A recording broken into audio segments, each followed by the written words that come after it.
This is the IELTS listening test.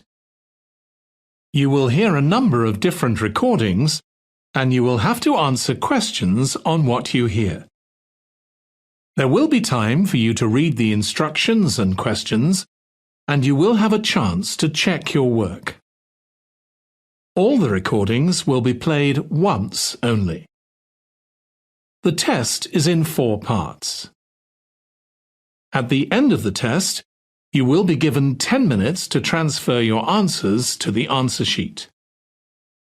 Now turn to Part 1.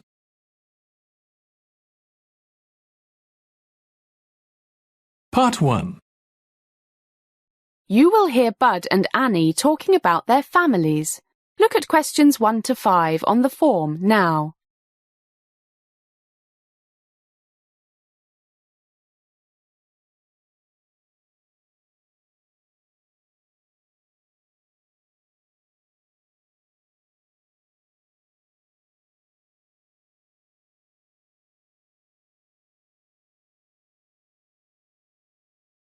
Listen carefully and answer questions 1 to 5. Hi, Annie. How are things? Awful, Bud. Awful. Why? What's happened? It's home. Mum's ill and Dad's been laid off, so he's in a really bad mood, and Susan won't be of any help. Your sister always was lazy. But what's wrong with your mum? She seemed fine last time I saw her. Everything. I think she's really down because of Dad, and her arthritis is playing up again. It seemed the new medicine was working fine. Now she can still move her fingers, but hardly walk. Her toes hurt, and the doctor says she needs a knee replacement. Doesn't sound too good. That's expensive surgery. Got medical insurance? She was covered by my dad's, but that's finished since he lost his job, and money's really tight. A new knee costs about $10,000, so she'll have to put up with it for a while. God, that's awful. Maybe I should mention it to my uncle. The one who used to work at the hospital. What could he do? I don't know, but he knows all the doctors, and maybe there's a way your mum could get the operation done cheaply. It'll have to be really cheap, because they're having a problem paying the mortgage. And my sister won't help out. She's so selfish. Well, I'll give a try. But what's this problem with your sister? Since she won that beauty competition, she thinks she's been acting so high and mighty, won't even help Mum with the housework. Look at questions 6 to 10.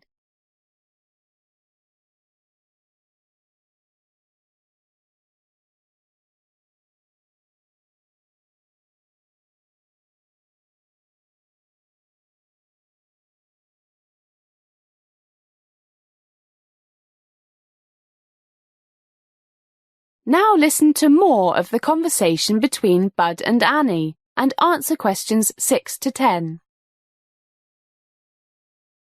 Won't help your mum? No, spends all her time in front of the mirror, trying on different lipsticks. Sounds like my cousin. You know her, I think, Marianne. Works at the Holiday Inn. Yeah, I met her at your party, but she seemed very nice. She is till you get to know her. Miss Charming. But she's really conceited, especially since she got promoted. Always putting people down. What about your dad's company? Do you think he might have some work for my dad? Part-time, anything? He just got this big contract for the new supermarket, so he might be looking for some people. And I know he likes your dad, but all his workers have to be Steelworkers Union members. I think Dad's kept his membership up. I'll ask him. Let me know, and I'll check with Dad when he gets back from France. France? Yeah, he took Mum there as a 25th wedding anniversary present. Gosh, it's 5:30. I'm late for work. Gotta fly. See you, Bud. See you. That is the end of Part 1. You now have 1 minute to check your answers to Part 1.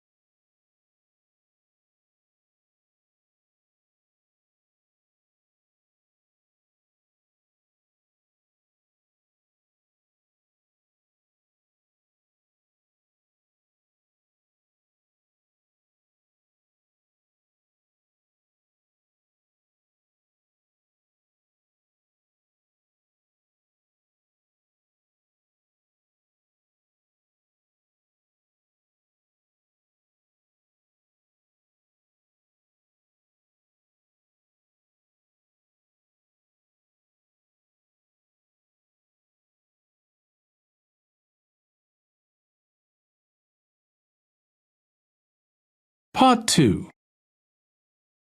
You will hear a bank manager talking about money management. First, look at questions 11 to 15.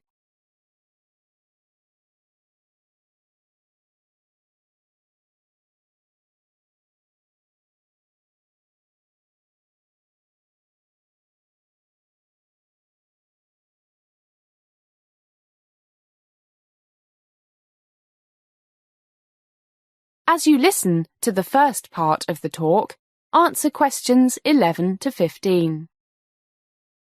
Good morning, everybody, and welcome to one of the Hong Kong's bank's lectures on money management. I'm John Rogers, and I'm the manager here. Money, they say, makes the world go round. Well, it is true that your world can come to a grinding halt if you have no money. I know you all agree, because that is why you have come here today. Okay, money. What do we want to do with it? Most people want to enjoy the money they earn today, but also put some aside for a rainy day, the kids' education, that big house in the country you've always dreamed of, and, of course, retirement. In other words, they want to invest it. So let's talk for a little while on spending money wisely today, and then I'll talk about the various types of investment you can make. The first question is, how much of your income should you enjoy spending today, and how much should you save for the future? And the answer is different for different people. It depends on things like age, your health, how many children you have, etc. Well, my initial answer is, write out a budget for the necessities: food, rent, mortgage, and loan payments, clothing, health insurance, things like that. When most people do this, they say to themselves, "My goodness, I really only need to spend £1,500 a month. So how come I always spend nearly £2,500? My mother used to tell me, look after the pennies and the pounds will look after themselves." What to do? Discipline. I suggest you take out the cash you need every week from the bank and keep a record of what you buy with your credit card. And you must strictly limit what you spend every month to, for example, your budget for essentials, plus an amount, say 10%, for a bit of entertainment if you want, and the unexpected, like house repairs, that birthday present you forgot about, things like that. If after 3 weeks you find that you have nearly spent your budget for the month, then stay at home for a week. No fancy restaurants or drinking with the boys. As they say, there's no free lunch. As the talk continues, please answer questions 16 to 20.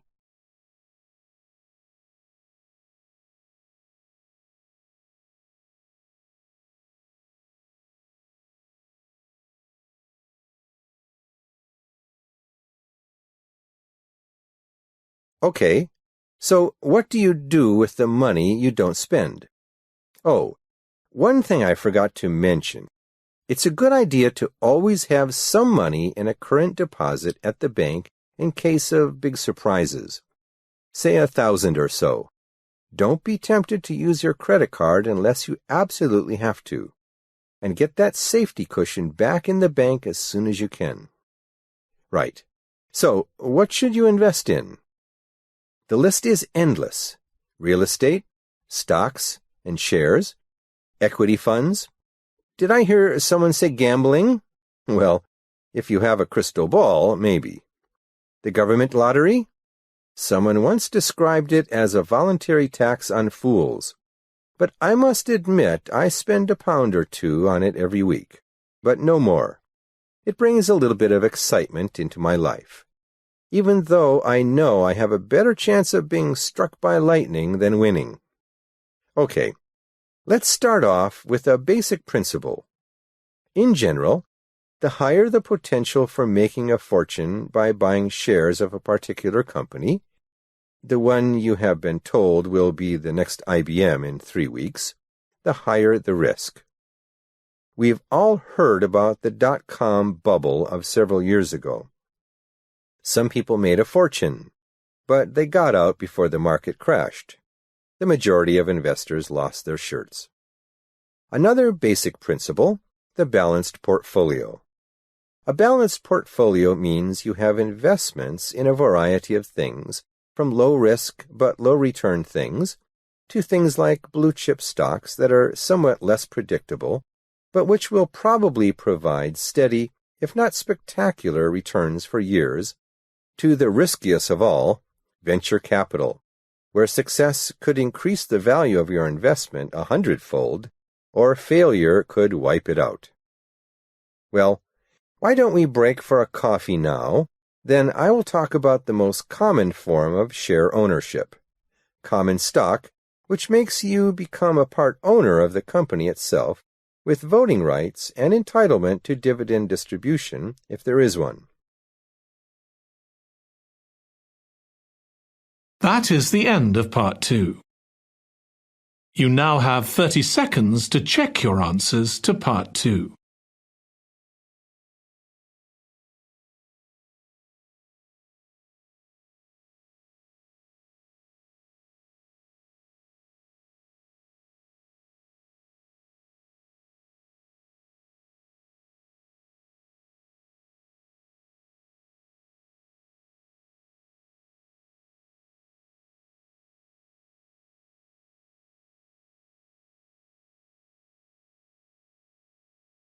Part 3. You will hear a conversation between a student, Andrew, and a student advisor, Monica, about a diploma course. First, you have some time to look at questions 21 to 25.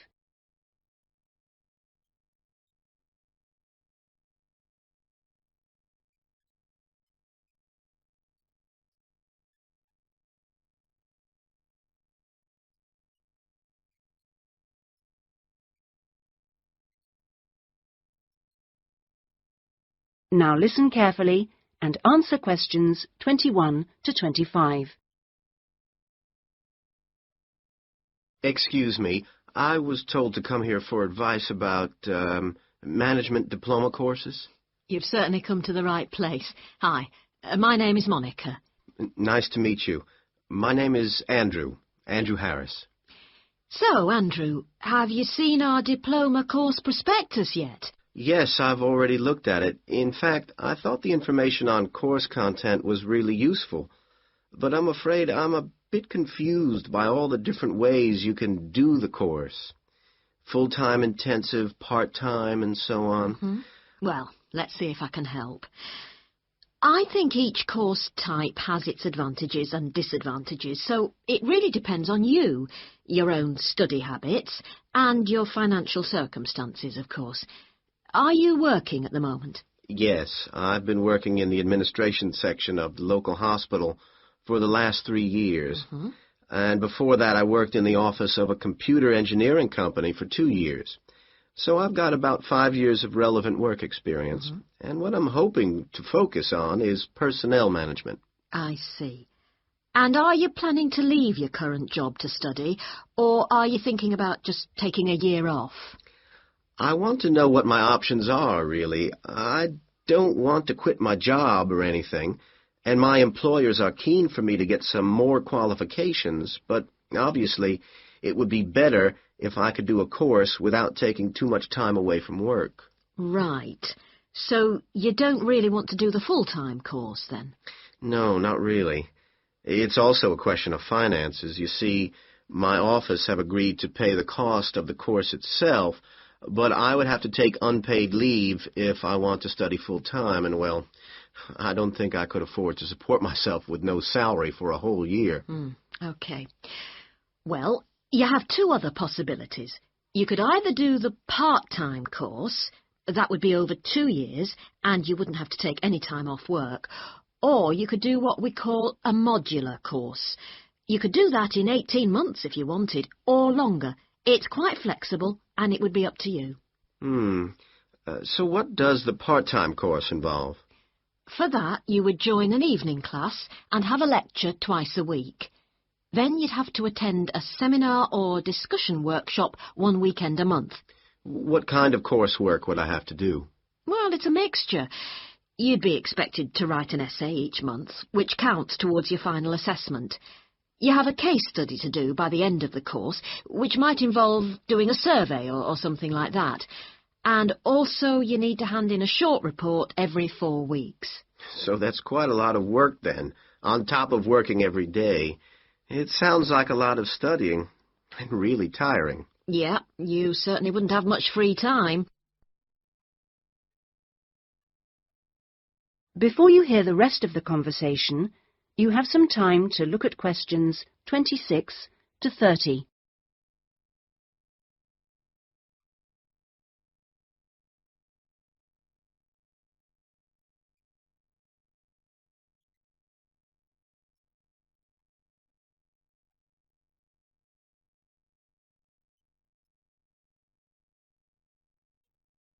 Now listen and answer questions 26 to 30. What about the modular course? What would I have to do for that? Well, that's where you get the opportunity to study full-time for short periods. That way you can cover a lot of coursework and attend lectures and seminars during the day. And each module lasts for 1 term, say about 12 weeks at a time. There are obvious advantages in this. The main one being that you can study in a much more intensive way, which suits some people much better. And how many of these modules would I have to do to get the diploma? The current programme is 2 modules, and then you have to choose a topic to work in more depth. But you can base that on your job, and so you don't need to be away from the office. And how long it takes is up to you. Mm-hmm. The important thing is that you don't have to study and work. You can focus on one thing at a time. Yes, I can see that. It certainly sounds attractive. It would be more expensive, though. I mean, I'd have to support myself without pay for each module. That's true, so that might be a problem for you. Look, why don't you talk this over? That is the end of part 3. You now have 30 seconds to check your answers to part 3.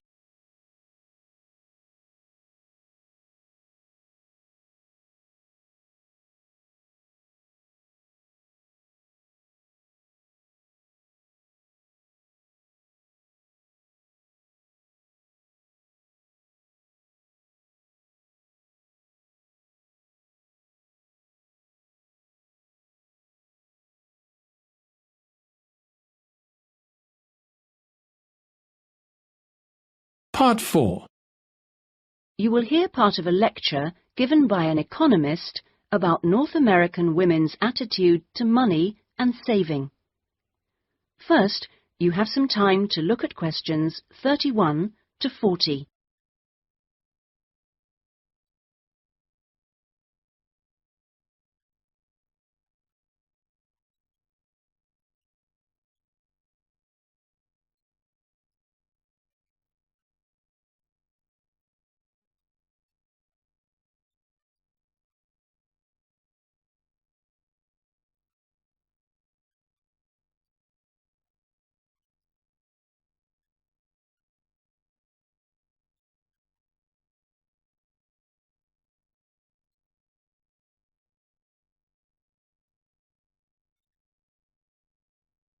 Now listen carefully and answer questions 31 to 40. Okay, so we've been looking at the attitudes of various social and cultural groups towards the management of their personal finances, how important they feel it is to save money, and what they save their money for. One aspect that we haven't yet considered is gender. So if we consider gender issues, we're basically asking whether men and women have different attitudes towards saving money, and whether they save money for different things. Back in 1928, the British writer George Bernard Shaw wrote in his Intelligent Women's Guide to Socialism and Capitalism that a man is supposed to understand politics, economics, and finance, and is therefore unwilling to accept essential instruction. He also said, a woman, having fewer pretensions, is far more willing to learn. Now, though these days people might question a lot of the assumptions contained in those statements, recent research does suggest that there are some quite fundamental differences between men and women in their attitudes to economic matters. Let's look at what men and women actually save for. Research studies of women in North America have found that women are far more likely to save for their children's education, and they are also more likely to save up in order to buy a house one day. The same studies have found that men, on the other hand, tend to save for a car, which, by the way, takes a surprisingly large amount of the household budget in North America. But the other main priority for men when saving money is their retirement. When they're earning, they're far more likely to put money aside for their old age than women are. Now, this is rather disturbing, because, in fact, the need for women to save for their old age is far greater than for men. Let's consider this for a moment. To start with, it is a fact that throughout the world, women are likely to live many years longer than men, so they need money to support them during this time. Since women are likely to be the ones left without a partner in old age, they may therefore have to pay for nursing care, because they don't have a spouse to look after them. Furthermore, the high divorce rates in North America are creating a poverty cycle for women. It is the divorced women who will most often have to look after the children, and thus they need more money to look after not just themselves, but others.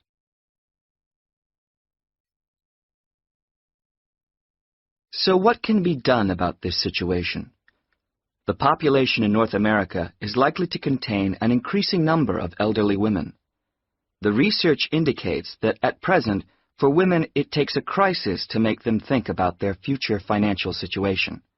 But of course, this is the very worst time for anyone to make important decisions. Women today need to look ahead, think ahead, not wait until they're under pressure. Even women in their early 20s need to think about pensions, for example, and with increasing numbers of women in professional positions, there are signs that this is beginning to happen. Then research also suggests that women avoid dealing effectively with their economic situation because of a lack of confidence. The best way for them to overcome this is by getting themselves properly informed so they are less dependent on other people's advice. A number of initiatives have been set up to help them do this. This college, for example, is one of the educational institutions which offers night classes in money management, and increasing numbers of women are enrolling on such courses. Here, they can be given advice on different ways of saving. Many women are unwilling to invest in stocks and shares, for instance, but these can be extremely profitable. It is usually advised that at least 70% of a person's savings should be in low-risk investments. But for the rest, financial advisors often advise taking some well-informed risks. Initiatives such as this can give women the economic skills and knowledge they need for a comfortable, independent retirement. The increasing proportion of That is the end of Part 4. You now have 1 minute to check your answers to Part 4. That is the end of the listening test. In the IELTS test, you would now have 10 minutes to transfer your answers to the answer sheet.